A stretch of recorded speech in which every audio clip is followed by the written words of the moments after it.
Hey guys, and thank you so much for watching. If you haven't subscribed to our channel yet, we'd really appreciate it if you would. Today I'm doing a battery replacement on a Surface Book 2 on the keyboard portion. There are batteries in the keyboard and the screen, or the detachable part that is the Surface Book, but the battery in the keyboard in this one has gone bad. You can't buy just that. It's not like the folio cover, it's the metal, aluminum keyboard, and I don't know that you could ever buy just that part, out of warranty for repair. iFixit does sell a battery that goes in here, but it's a 5 out of 5 difficulty. I'm not going to show you step by step how to do, the whole process. It's just going to be a time lapse. This is really difficult and honestly pretty unnecessary.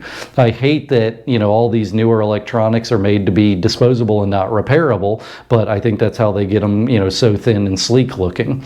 As far as the repair, I don't really recommend that you do it, but I'd like to show you how it works. So let's take a look.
I went into this knowing it was going to be difficult, and it really was miserable. I don't recommend doing this repair. I know these things are really expensive, but at the end of the day, it's not designed to be repaired, so you end up marring up the bottom a bunch, prying it apart.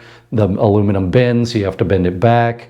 It wasn't so bad putting the battery in or doing the double stick tape to put it back together, but getting all the dead double stick tape and glue off was awful.